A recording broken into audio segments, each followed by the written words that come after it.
Hi there. Welcome to Stories, a podcast by Acadium where we focus on the stories of our incredible users. People come to Acadium for a few different reasons. They might be looking to build new skills, whether that's for a career change or just to deepen their craft, or they might be looking to get some eager extra hands on their project or business. In any case, people come to Acadium to grow, and we find that our users often have amazing stories to tell about their journeys, and we're here to share them. All right, cool. We're going. Nicole, thanks for joining me today. Thank you so much for having me, Graham. Yeah, of course. For the people who are listening, whereabouts are you joining me from today? I live in Rockaway Beach, New York City, which a lot of people haven't heard of except for the images of Hurricane Sandy slamming the boardwalk against our building. But it looks much better now. That's good. Yeah, Yeah. I have heard of Rockaway. I think we talked about this. There's a musician that I know who lives there, and it looks like a really awesome place to live, right at the end of the subway line, New York. Oh, I love it. It's this tiny, skinny peninsula that juts out into the ocean. So literally, I'm 1 block from the ocean on one side and 1 block from Jamaica Bay on the other side, where you can like look over and see the Manhattan skyline, the Verrazano Bridge in the distance. I love it. Cool. Yeah, that sounds like a really nice place to live. I'm in Toronto, Ontario right now. It's a relatively scenic place to live. Maybe not as nice as Rockaway, but it's a good spot. Yeah. How are things going COVID wise in New York right now? Oh, so much better. We're kind of over the hump. I know a lot of places are just starting to get into it. I mean, over here, I feel like everybody knows, at least one person who was lost. So, some of the memes you see going around, like, is this real, can get a little frustrating. But, thankfully, I'd say where I am, it's not Manhattan or Brooklyn. It's not quite as crowded. So we've been able to kind of get through this and be a little bit more laid back and chill about it while still being responsible. So it's been kind of, I'd say as nice as something like this can be. That's good. That sounds optimistic. I know that right at the beginning of this, New York was sort of the epicenter in a lot of ways. All eyes were on New York because there was such a huge outbreak there. So Mm-hmm. while it's been hard for so many people, it's nice to be able to talk to somebody who lives there and can say, we seem to be on the other side of it. That must feel really good. It feels good to hear. Yeah. I'd like to get into some of the work that you do right now. And typically with these things, I've started by kind of rewinding and working forward, but I'd like to try something a little bit different. Maybe you could share some context on the projects that you're working on today, and then we can work backwards from there and talk about how you got to being an entrepreneur and working on what you're working on. Sure. So right now, what I've been working on the most has been something called the Fight It, Don't Fear It challenge, which emerged out of COVID and was supposed to be something temporary to help moms get through it. And it ended up becoming my favorite program. And so I've completely like restructured my funnel to make this, one of the first things people experience so that if people sign up and they want to try it out, they go through this first, and then we can move them on to some of the more targeted programs. But I mean, it covers fitness, nutrition, lifestyle hacks, some of the psychological sides of forming new habits, mindfulness tricks to be able to kind of separate from your emotions to make decisions with a clear head, but without suppressing your emotions or running away from them. So, yeah. I Yeah, I can hear it. I can hear a child there in the background. This is very relevant to you live your work in a lot of ways. For people who are listening that don't know, you're in a very specific line of work. You work with single mothers with young children, Mhm. and you work with them to reach their fitness goals and their health goals from a mental health perspective, a physical perspective, by providing these programs to people. How did you end up starting this business? What sort of called to you that said, I want to help people in this position? Because I was in that position. So, yeah, I mean, there was there was a time in 2016, my son, who's now 5, was 1.5, and he has his headphones there and doesn't realize that we can actually hear him when he's shouting out to his videos. Welcome to my life. So yeah, he was 1.5. I lost my brother in February. My husband left me in April, and we had founded a gym together. And so that very quickly started going under, as you could imagine. And so I was kind of hit with all of that, had to get the highest paying job I could. And then meanwhile, try to figure out how to pay for childcare. I mean, like all of the things you can expect, the financial stress, the emotional stress, the grief, the logistical nightmare of making all of this work.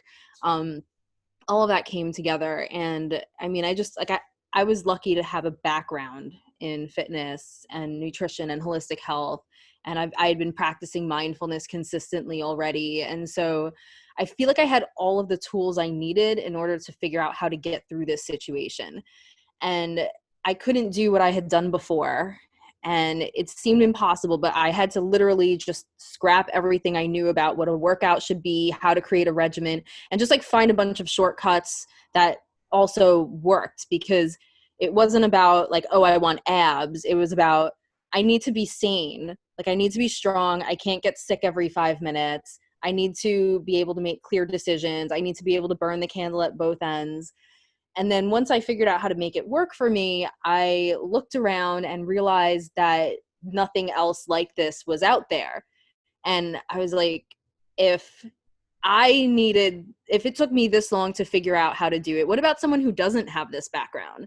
And so I just felt like it was my mission at that point. Like I need to share this so that women know this is an option. Whether or not they choose to is fine, but everyone should at least know that this is an option to get through these times instead of just being stuck.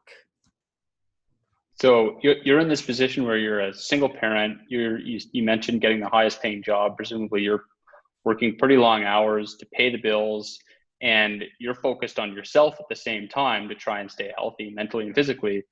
Where did you find the time to start a business out of that? So said highest paying job is an 1.5-hour commute from my house. And so if you know New York, 1.5-hour commutes aren't as unusual as you would think. But the train is above ground for about 20 minutes.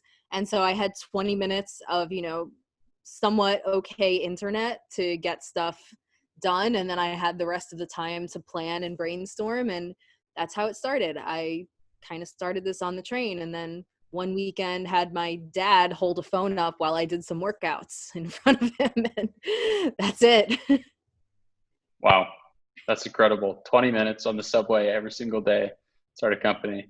That's a message to anybody out there who tells themselves that they don't have the time to chase that idea that they've had for a long time. That's pretty inspiring. So I know that so you said you founded a gym with your ex-husband. You started your own business, and there was a job somewhere in between that was sort of, sounds like just this practical job that was meant to help you pay the bills. But you also have this background in education, and that's a big part of what you do right now. Can you talk a bit about maybe some of those formative experiences that you had in education? I know that there were a couple of different roles that had an educational theme to them, including, I think, being an ESL teacher at one point, right? Mm-hmm. Yeah, so I was a high school ESL teacher, and teacher training these days, I mean, since No Child Left Behind in 2001, the role of an educator has changed quite a bit. And so I feel like a lot of us who are, say, 30s, 40s, think back to our own school experiences, and the expectation was a teacher comes in, teaches age-appropriate lessons, and that's their job. So nowadays, it's the teacher's job to actually get every single student to succeed. So if you're teaching high school and 3/4 of that class, that 9th grade class, comes in reading at a 4th grade level, it's your job as educators to get them to graduate on time and succeed and thrive in college. And so a lot of teacher training is about motivation, about what drives people, how to connect with people, how to manage student behavior, right? Like, you're responsible for that behavior. It's not just send them to detention and it's not your problem, right? Like, if you're sending kids to detention all the time, they come back at you wondering why you don't have that connection with your students, that they respect you. And so that experience, that way of looking at mentoring a person, at figuring out what makes them tick, at being able to explain things in many ways so that it resonates with many different types of minds, I really took that with me into what I'm doing now in order to try to reach moms from, I mean, all over, so many different backgrounds from all over the world, and who function very differently. I'm trying to make it resonate with every single person. How do you do that for an individual person that comes to your program? Like, let's say that I was somebody who is signing up for one of your programs tomorrow. What would you need to know from me to sort of put together this list of outcomes that you're then going to start managing for? And then I have all sorts of questions about how you manage for those things, because I would imagine it has to be pretty, I mean, maybe similar, but different for everybody. Yes, so it is different for everybody, but at the same time, when you're doing a group program, you know the ways people tend to vary. And so you just kind of build in different on-ramps to the program so that you're hitting multiple people, right? So the logical person who wants the data, I explain the science behind how it works. The motivational person, actually one of my team members is much better at that than me, so she takes care of the motivational memes, but so we have different on-ramps that'll resonate with different people. You explain things verbally, you show it visually, you help people. If I'm in person, which this is all online, but when I trained people in person, I would use physical cues for some people. And so there's that part. And, I think you brought up the key point. What would I need to know about you? It's so much about listening, because when you hear someone's reaction, you can kind of get a sense of how they're interpreting what you say and what you need to change in order to make it get across. If that answers your question. I mean, I could talk about that for so long. Yeah, it does. I'm curious to understand how your business has changed. I'm sure it's changed in a lot of ways, but amongst sort of like the changes that we're all dealing with through COVID-19.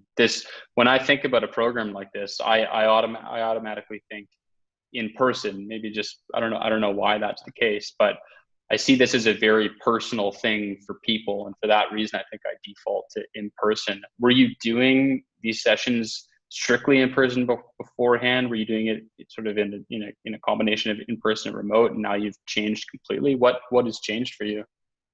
So it's always been 100% online. And the reason for that is when you're dealing with super busy mommies, and especially single moms or moms going through some kind of hardship or crisis, things are really unpredictable. And so sessions end up getting canceled a lot. And even just carving out time for, say, a 45-minute to an hour session can be pretty impossible. Whereas with the online model, I don't have any sessions, right? So everything is bite-sized clips, right? So it might be a video of me explaining a concept, a quick action step for them to do, and then these build up over time into a full lifestyle change.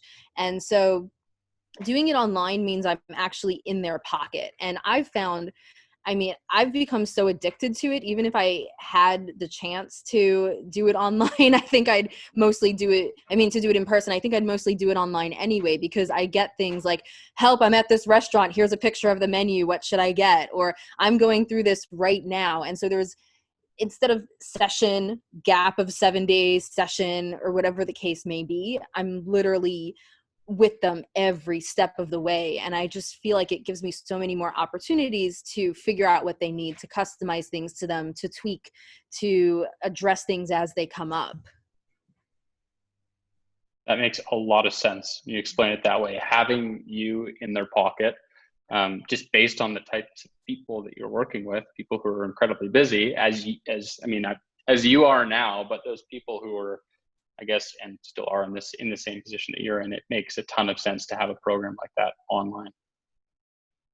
Yeah, definitely. And And also, I mean, people can be really busy as far as their schedule, but most people will answer a text message quickly.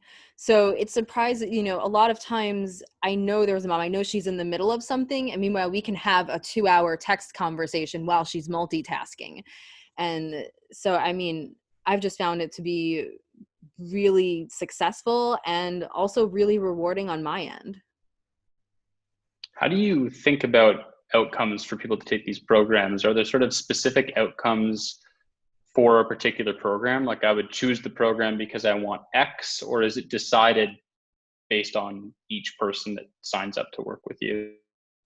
Sure. So the group programs have outcomes to them. I encourage moms to sort of embrace, make it their own program. But overall, if you do a program with me, we are aiming for high levels of fitness. This isn't well, it's better than nothing. You have to have more realistic expectations. Blah. No, like I'm going to show you how to work up to doing pull-ups. I'm going to show you how to work up to doing, box jumps and power burpees and all of that, right? That's what we're aiming for. We don't bring the results down a notch because, well, these are moms and they can't do it. I'm not about that. You'll improve your health because the nutrition, it's not just a macro counting program that's mainly for physique and fat loss. It's a comprehensive holistic nutrition program that helps you to figure out the source of your cravings, helps you to, figure out the right combination of macronutrients, but also where to get them from. Should you get your starches from potatoes or should you get them from whole grains? Should you, be adding some sources of sugar to your diet or should you be eliminating sources of sugar from your diet? All of those nitty-gritty questions, how food affects your hormones, how food affects your skin, how food affects your energy levels, your everything. I mean, like depending on the program you choose, we can go really, really deep into all of that. But then there's also the mental health side. And I think with COVID, I've been doing a lot more work with that side of things, and I've really been enjoying it. How do you form a habit? One of the stages of habit formation is falling off the wagon a lot. And that's when most people assume that something isn't working and they move on and try to find the next one. And you're never going to be successful if you don't embrace that stage. So, I mean, going over things like that, guiding people to try different types of meditation and see what resonates, guiding people to use, with my population, the mindfulness tricks that you literally do all day, every day, because let's face it, sitting down for even 5 minutes in silence may not happen. So, all of that has just been really fun. It's the whole package, anyone can tell you to work out and eat more vegetables. Like the people signing up for my programs probably know they need to work out more and eat more vegetables, but why aren't they already? That's the question that leads you into this loop that ends up meaning a full lifestyle transformation of your mind, of your body, of how you live in order to be able to carve out the time and make all of this work. This is a bit of a selfish question because I'm genuinely curious for my own interests, but for people who are maybe struggling with the transition of being remote full time, like in my case, I really struggle with the idea of like home being work and work being home, and I'm having to reimagine how I exercise, and it in some ways it impacts the way that I eat and it impacts my sleep and things like that. Do you have any recommendations for people who are sort of feeling like the routine's been a bit broken by COVID? Do you see this with the people that you work with? Or there's sort of some tips that you might have for somebody who's looking to build the right routine for themselves in this kind of new normal? Absolutely. So first of all, just the way you asked the question is revealing. It sounds like working out for you and eating healthy is categorized as work instead of as some type of pleasure. And so that's one interesting place to start diving in there. I find that with burnt out moms, trying to make it as fun and enjoyable as possible is really important. And again, without taking away from the results. Only when, well, trust me, we'll push hard when we need to, but when we don't, we make it fun.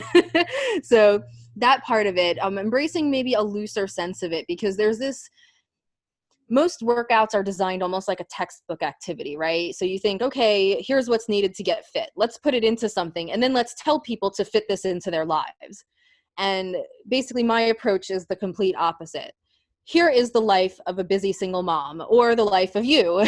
And what are the realities of that life? Now let's apply exercise science and nutrition to that situation.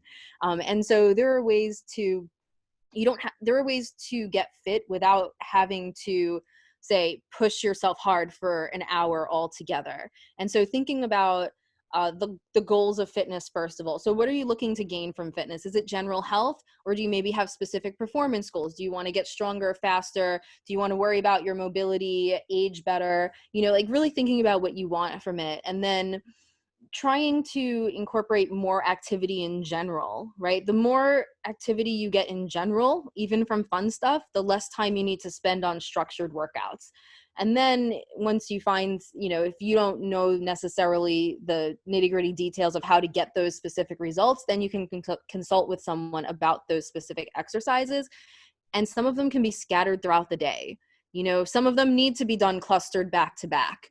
But just knowing that, I won't go into a whole big spiel about how this all works, but just knowing that if someone wants to look into those exercises that work better with rest in between, you can literally have an idea of some exercises that need to be done, have your dumbbells out, and throughout your day, if you're on hold for a call, do a set.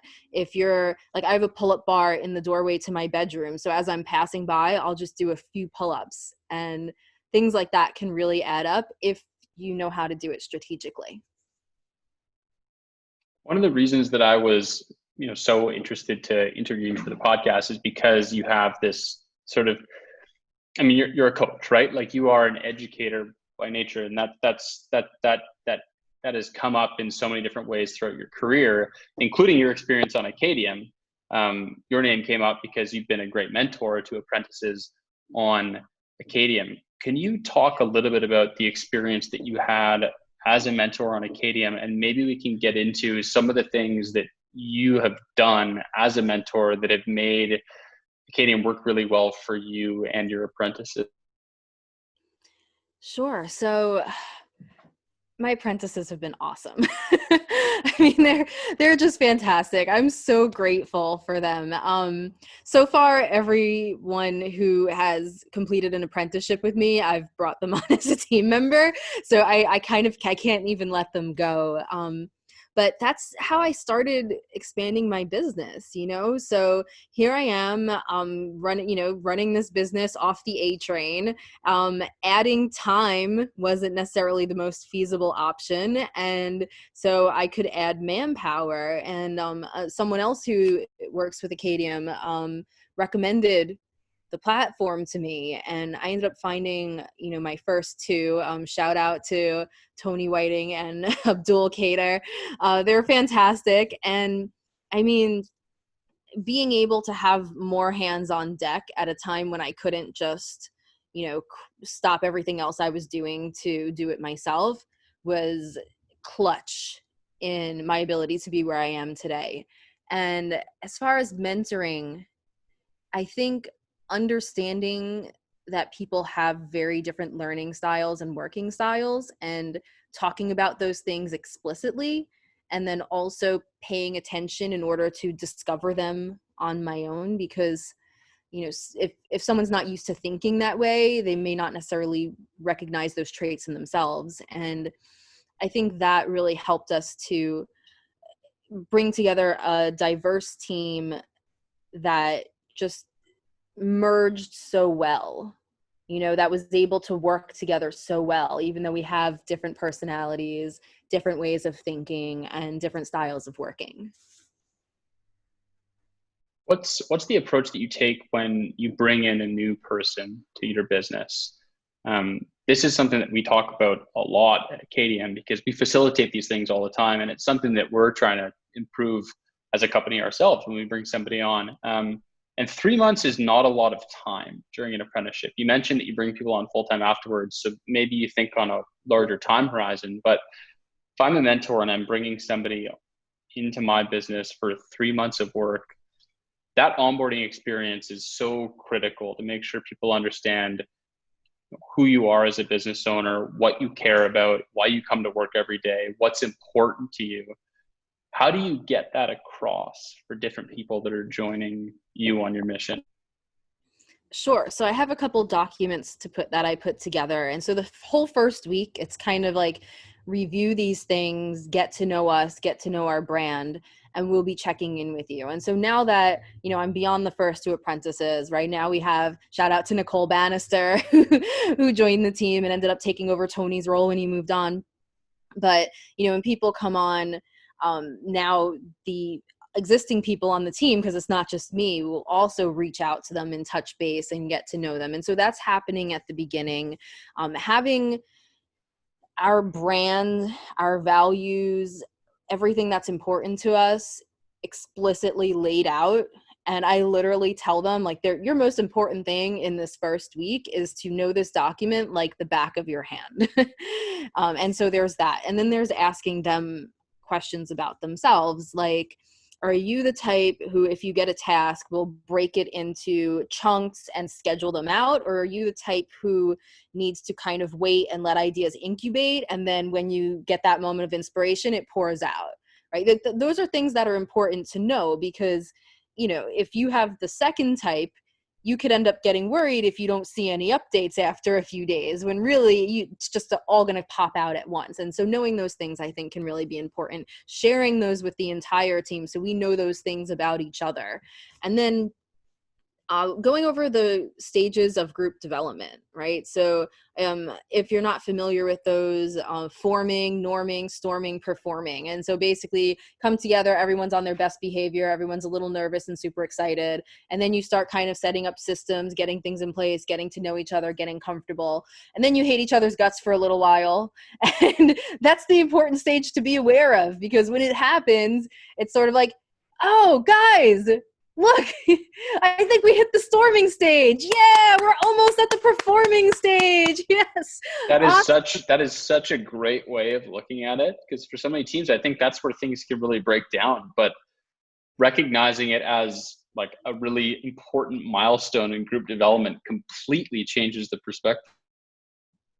Yeah, totally. And so, we've gone over that. We know to look out for it. We know it's going to happen. And it's important for me too, because I'll get to that point where I'm just like, why is X, Y, or Z? And I remind myself that everyone's here because, they want to be there. Look at what they're doing for me. They're doing this work. They're adding this to their full lives in a lot of cases.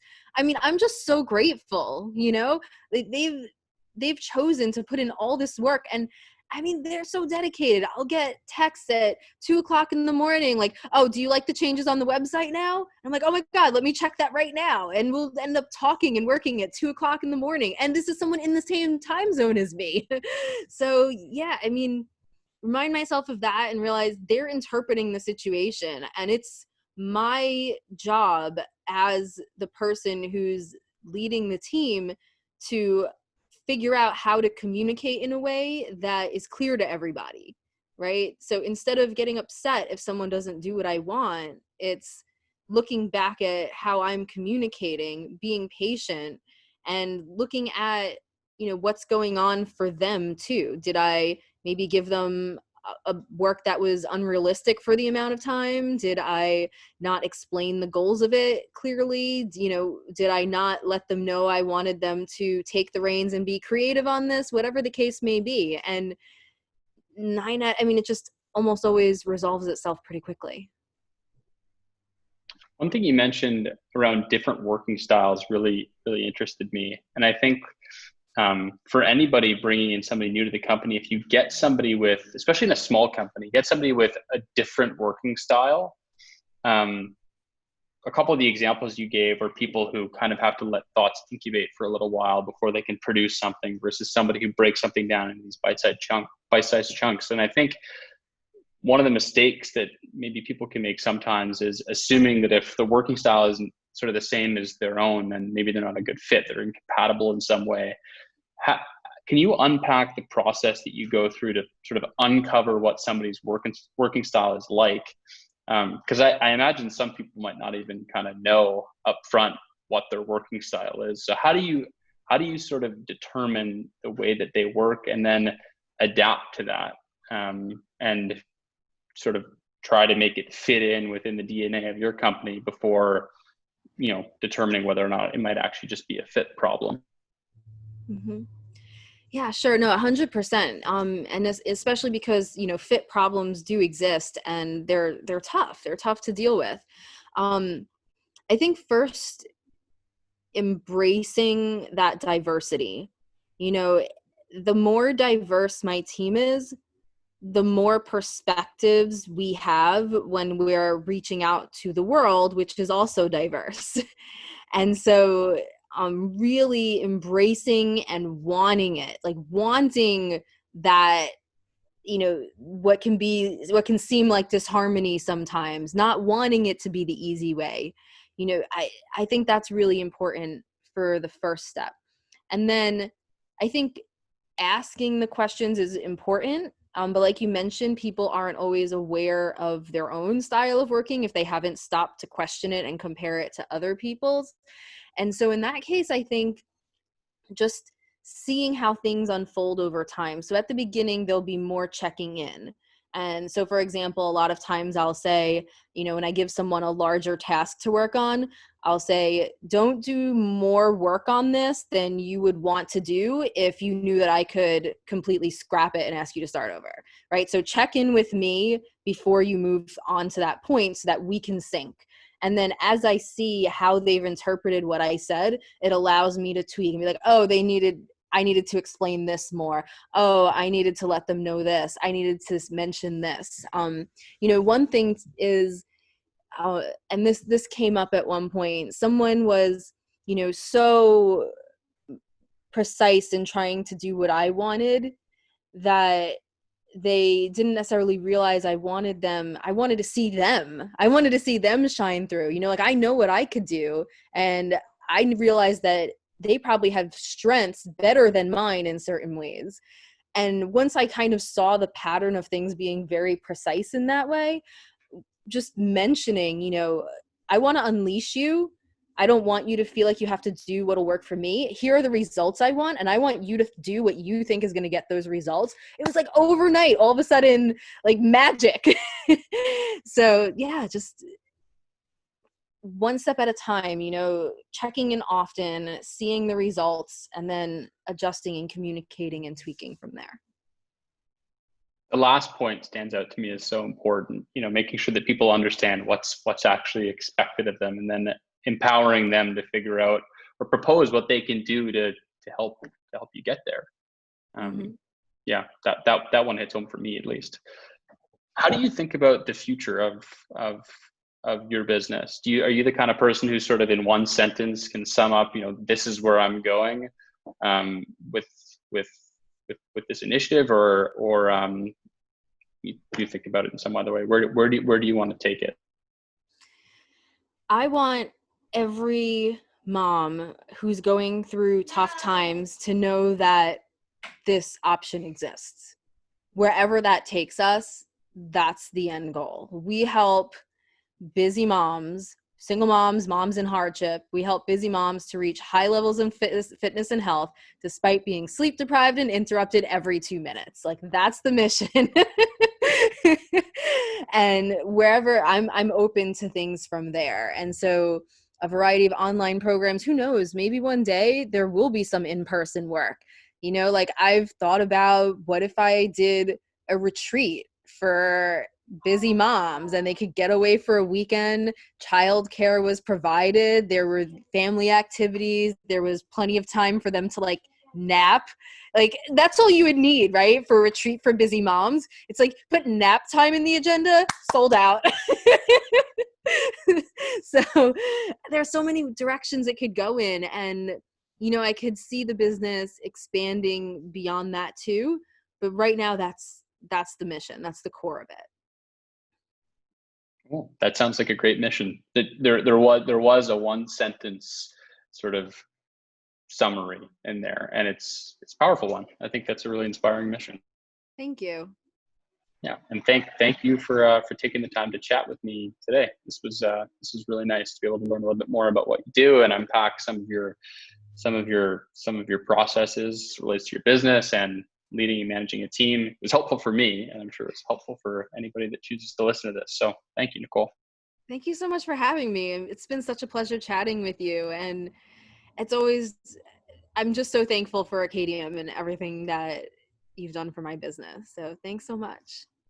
Thank you. Yeah, we're really thankful to have you on the platform. Thanks. I do have a special offer for your listeners. Awesome. Let's hear it. Yeah, so you can find me at superbusymommycoach.com or at superbusymommycoach on Instagram or Facebook. And if you sign up for any of my programs or one-on-one coaching, if you do a consultation, whatever you do, put it in your cart, or if you get it by messaging with me directly, mention Acadium or use coupon code Acadium and you'll get 10% off everything. There you go. That's a pretty great offer. Thanks for sharing that. Thank you. Thank you for everyone who's listening, and thank you for having me. Of course. Have a good day. Thanks. You too, Graham. Take care. Oh, there he is. Nice. That's the perfect way to end it. Awesome. Yep. Super Busy Mommy Coach Live.